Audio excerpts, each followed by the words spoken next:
ദില്ലിയിൽ നിന്ന് കേരളത്തിൻ്റെ ഭക്ഷ്യ പൊതുവിതരണ മന്ത്രി ശ്രീ GR അനിൽ നമ്മൾക്കൊപ്പം ചേരുന്നുണ്ട്. മിനിസ്റ്റർ, ഇന്നലത്തെ ഈ കൂടിക്കാഴ്ചയിൽ വളരെ നിരാശാജനകമായ ഒരു പ്രതികരണമാണോ കേന്ദ്രമന്ത്രിയിൽ നിന്നുണ്ടായത്? അതായത് ഓണക്കാലത്തേക്ക് നമ്മൾക്ക് അധിക അരിവിഹിതം വേണം എന്ന നമ്മളുടെ ആവശ്യം, അതൊരു ന്യായമായ ആവശ്യമാണ്, യാതൊരു സംശയവുമില്ല. ഓണക്കാലമാണ്, നമ്മൾക്ക് അധികമായി അരി നൽകേണ്ടതുണ്ട് എല്ലാ കാർഡ് ഉടമകൾക്കും. ആ ആവശ്യമാണോ നമ്മൾ മുന്നോട്ട് വെച്ച് അതിനോടാണോ തീർത്തും നിഷേധാത്മകമായും നിരാശാജനകമായും കേന്ദ്രമന്ത്രി പ്രതികരിച്ചത്?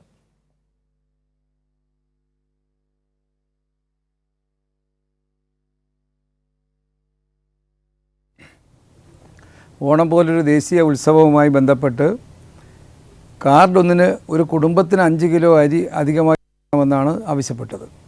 രണ്ടാമത് മറ്റൊരു ആവശ്യം ഉന്നയിച്ചത് നമുക്ക് ലഭിച്ചിരുന്ന 2 വർഷത്തിന് മുമ്പ് വരെ നമുക്ക് ലഭിച്ചിരുന്ന ട്രേഡ് ഓവർ വിഹിതമായിട്ടുള്ള ഗോതമ്പ് വെള്ള നീല കാർഡുകാർക്ക് കൊടുക്കാൻ ഗോതമ്പ് അനുവദിക്കണം. കാരണം ജീവിതശൈലി രോഗങ്ങൾ കൂടുതലുള്ള നാടാണ് കേരളം. കേരളത്തിൽ ഗോതമ്പ് ഉൽപ്പാദിപ്പിക്കുന്നില്ല. ഇതെല്ലാം കണക്കിലെടുത്തുകൊണ്ട് വലിയ വില കൊടുത്ത് മാർക്കറ്റിൽ നിന്ന് ഗോതമ്പ് വാങ്ങേണ്ടുന്ന സാഹചര്യം ഒഴിവാക്കാൻ ഗോതമ്പ് അനുവദിക്കണം എന്നാണ് ഗവൺമെൻറ് ആവശ്യപ്പെട്ടത്. അതിനൊരു ന്യായവുമുണ്ട്. കാരണം അന്ന് 2 വർഷത്തിന് മുമ്പ് ഗോതമ്പ് നിർത്തലാക്കുമ്പോൾ അന്ന് പറഞ്ഞത് ഉൽപ്പാദനത്തിൻ്റെ കുറവിൻ്റെ കണക്കാണ് പറഞ്ഞത്. എന്നാൽ ഇന്ന് ഉൽപ്പാദനത്തിൽ വളരെ മുന്നിലെത്തിയ ഇന്ത്യ രാജ്യം നമ്മുടെ സംസ്ഥാനത്തോട് ഒരു നീതിപൂർവമായ നിലപാട് സ്വീകരിക്കണമെന്ന 2 ആവശ്യങ്ങളാണ് കേന്ദ്ര ഗവൺമെൻറ് മുന്നിൽ ഉന്നയിച്ചത്.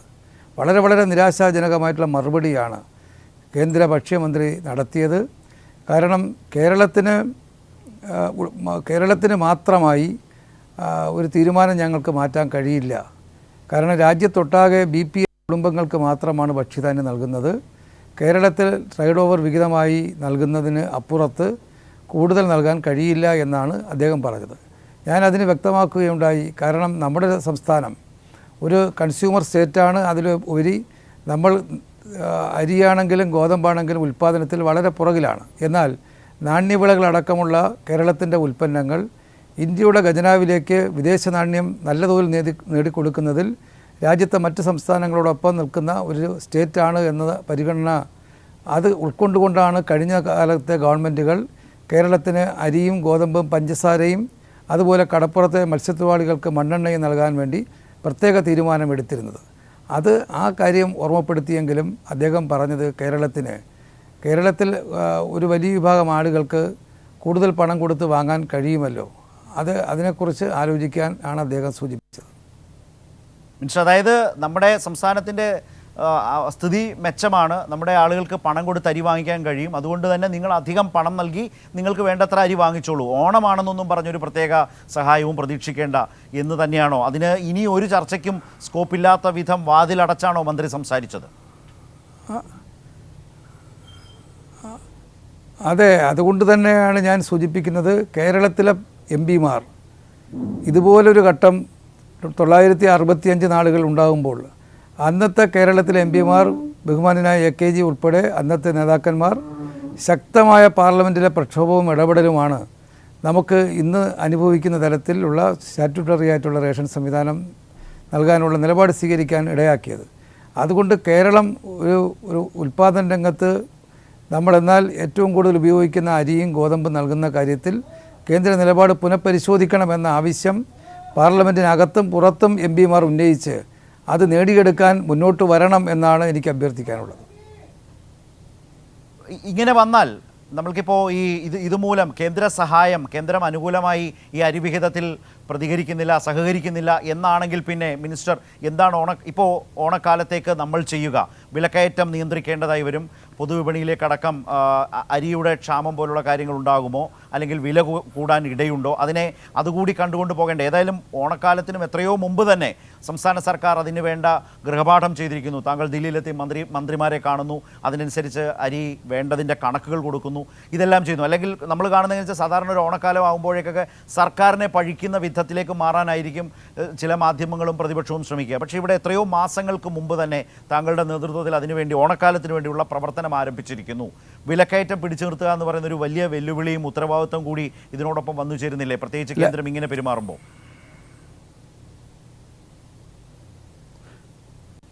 അതെ, ഓണം പോലൊരു ഉത്സവ നാടുകളിലാണ് നമ്മൾ ഏറ്റവും കൂടുതൽ ഉപയോഗിക്കുന്ന അരി നിത്യോപയോഗ സാധനങ്ങളുടെ വില വർധന ഉണ്ടാകുന്നത്.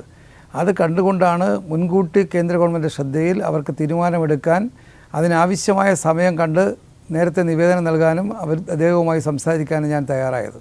എന്നാൽ ഈ ആ അഭിപ്രായത്തിൽ മാറ്റം വരുത്താൻ ഞാൻ നേരത്തെ പറഞ്ഞതുപോലെ പാർലമെൻറ്റിനകത്തും പാർലമെൻറ്റിന് പുറത്തും MP-മാർ ഇടപെടണം എന്നതാണ് ആദ്യം എനിക്ക് നിർദ്ദേശിക്കാനുള്ളത്. 2, കേരളത്തിലെ ജനങ്ങൾക്ക് ആശ്വാസം പകരാൻ മാർക്കറ്റ് ഇൻ്റർവെൻഷൻ്റെ കാര്യത്തിലാണെങ്കിലും പൊതുവിതരണ കേന്ദ്രങ്ങളിലൂടെയുള്ള ഭക്ഷ്യ വിതരണത്തിൻ്റെ കാര്യത്തിലാണെങ്കിലും വളരെ ഫലപ്രദമായ നാളുകളാണ് കഴിഞ്ഞ നാളുകൾ. അത് കൂടുതൽ മെച്ചപ്പെടുത്തി ഈ ഓണത്തിന് ഏത് കാലഘട്ടത്തേക്കാൾ കൂടുതൽ ആശ്വാസകരമായിട്ടുള്ള നിലപാട് ഗവൺമെൻറ് സ്വീകരിക്കും എന്നുള്ള കാര്യത്തിൽ യാതൊരു തർക്കവുമില്ല. ജനങ്ങൾക്ക് ആശങ്ക ഉണ്ടാകേണ്ട കാര്യമില്ല എന്നാണ് എനിക്ക് സൂചിപ്പിക്കാനുള്ളത്. അതായത് സംസ്ഥാന സർക്കാർ ഈ ഓണക്കാലത്തേക്ക് എങ്ങനെയാണോ ഈ അധികമായി അരി നൽകാൻ ആഗ്രഹിക്കുന്നത് എല്ലാ കാർഡുടമകൾക്കും, അത് ആ വഴി നടപ്പാക്കുന്നതിന് തന്നെ മുന്നോട്ട് പോകും. കേന്ദ്രം ഇങ്ങനെയൊക്കെ ഒരു സമീപനം സ്വീകരിച്ചാലും എന്നാണോ?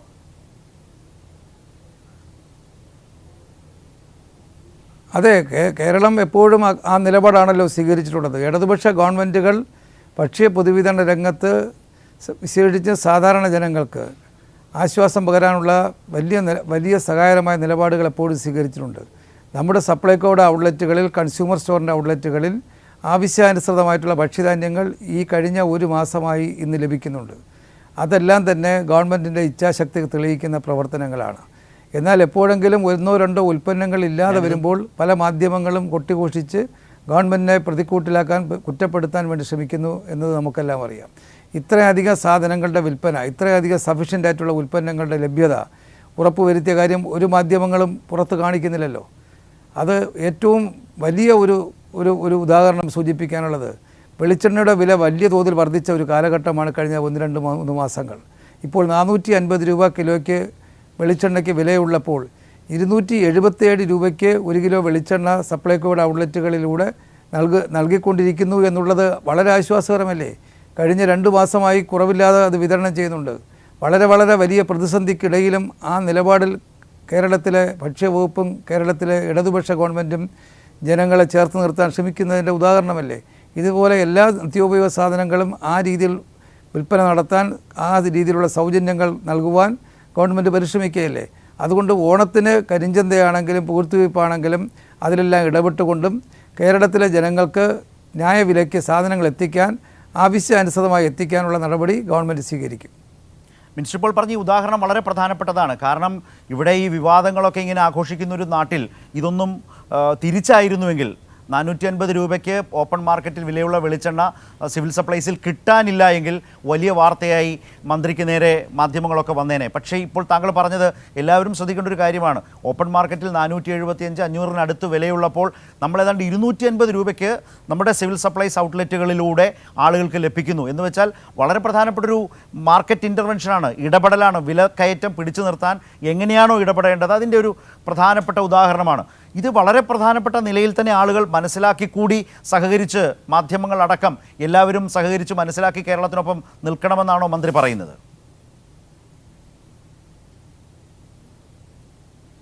അതെ, നമ്മൾ കാണേണ്ടത് പല ഘട്ടങ്ങളിലും കേന്ദ്ര ഗവൺമെൻറ് നമ്മെ വല്ലാതെ ഞെരുക്കുന്ന, വല്ലാതെ ഞെക്കിക്കൊല്ലുന്ന സാമ്പത്തിക വിഷയത്തിലാണെങ്കിലും ഭക്ഷ്യ വിഷയത്തിലാണെങ്കിലും എല്ലാം സ്വീകരിച്ചിട്ടുണ്ടെന്ന് നിങ്ങൾക്കെല്ലാം അറിയാമല്ലോ.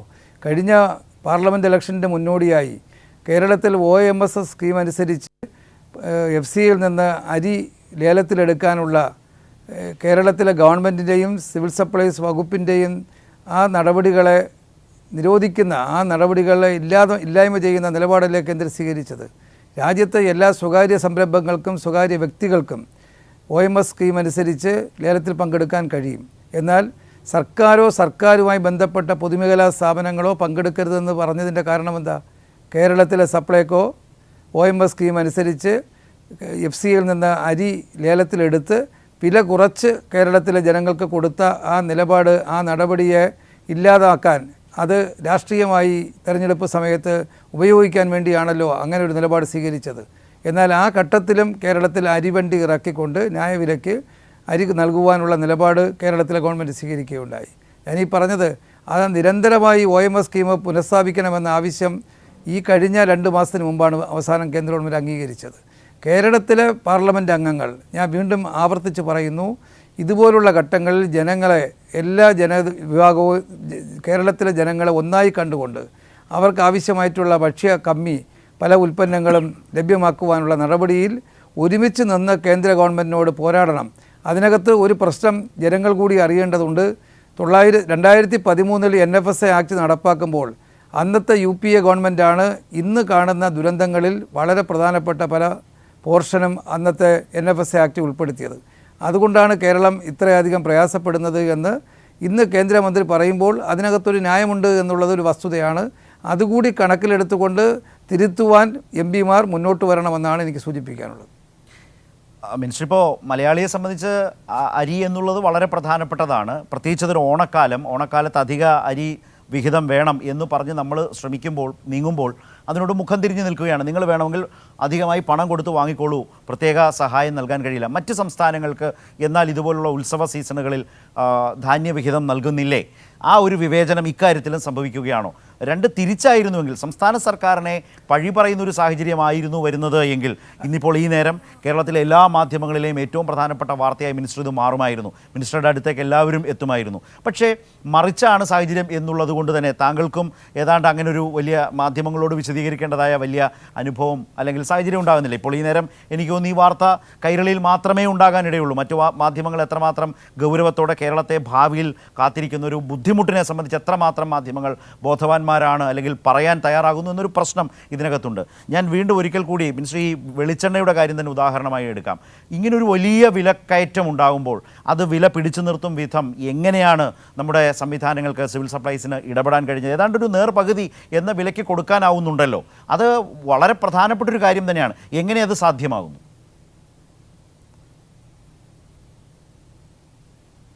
അതെ, അതെല്ലാം കേരളത്തിലെ ഗവൺമെൻറ്റിൻ്റെ ജനങ്ങളോടുള്ള പ്രതിബദ്ധതയാണ്.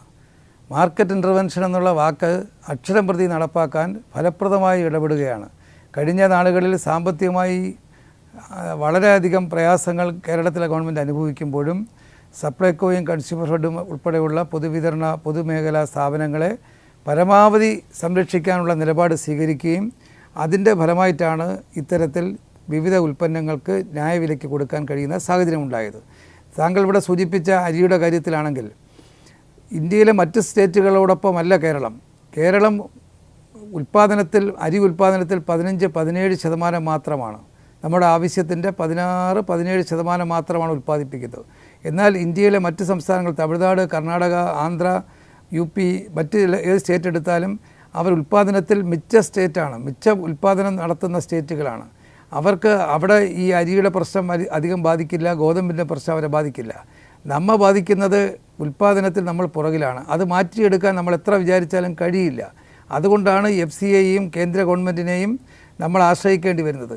അത് കഴിഞ്ഞ കാലങ്ങൾ തുടരുന്ന നിലപാട് സ്വീകരിച്ചത് കേരളം മറ്റു മേഖലയിലെ ഉൽപ്പാദനത്തിൽ, നാണ്യവിളകളുടെ ഉൽപ്പാദനത്തിൽ മുന്നിലാണ്.